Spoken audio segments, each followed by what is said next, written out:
xantu maxay tahay markaasuu ugu jawaabay dikraka akhaaka bimaa yakrah waa walaalka oo aad ku sheegto wuxuu karahsanaayo walaalka oo aad ku dhahda hadal uu nacaayo waa walaalka inaad ku dhahdo wax qaab daran saa darteed waa walaalka oo aad ku sheegto waxaan daayiq markaa u ahayn iyo wax markaa uu nacaayo saxaabadu waxay dhaheen rasuulkii allow waxa aan walaalkay ama walaashay ku sheegayo hadday ku sugan yihiin ka waran rasuulku wuxuu yidhi waad xamatay sala allahu calayhi wasalam haddaysan ku sugnayn ka waran waad ku been abuuratay waa buhtaan waa been abuurad buu yidhi nebiga sala allahu calayhi wasalam sidaa darteed waxay ku sugan yihiin iyo waxaysan ku sugnayn waan isugu darnay buhtaan iyo ifki iyo been abuurad ayaa loo kordhiyey war shaqada waxaan maanta shaqo ka dhigana aan iska dayna walaalayaal war dadka islaamkaa da'biya caade ay leeyihiin ma aha xanta war wax lagu yaqaana gabar muxajabaa ma aha war wiil ahludiina waxaan lagu yaqaanaa ma aha war dadka ixtiraam iyo qiimay naga mudan yihiin war muslimiinta inay isu duceeyaan ayaa la amray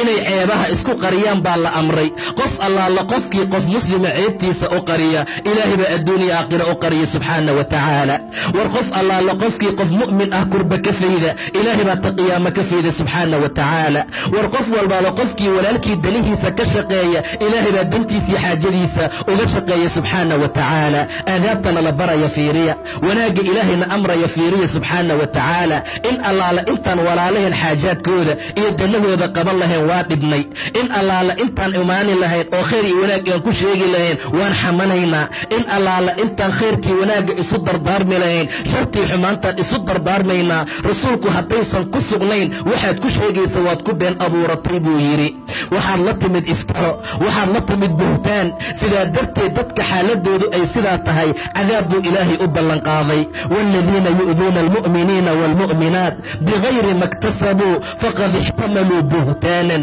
wa ifman mubiinan been abuurad bay xambaarteen buu yidhi ilaahay waxay ambaarteen oo ay qaateen been abuurad iyo dembi cadiim ah war dadkii muslimiinta how dadaala war khayrka iyo wanaagga badiya ilaahayna in badan ka caabuda oo khayrkii wanaagga ku dadaala rasuulka abaadar ayuu la hadlay markaasuu yaa abaadar iyaaka waalghiiba xantaan kaaga digaya waxyaabo fara badan baa la amray waxaa ka mid ahaa khiibada inuu iska ilaaliyo waayo way ka adag tahay zinada way ka dembi adag tahay sababtu waxay tahay buu yidhi nebiga axadka marka uu zinaysto uu rabbi u tooba keeno ilaahay toobada wuu ka aqbali oo cid kaloo dembi dhaaf uu weydiisanayaa ma laha amaa xantu waxay u baahan tahay marka ilaahay cafis la weydiista ka gadaal qofkii la xantay in loo tago waxaad kala kulmi doontid ma ogid war dadka mu'miniinta icraafkooda iyo sharaftooda daaya war luxuumtaan dadkee la cunaya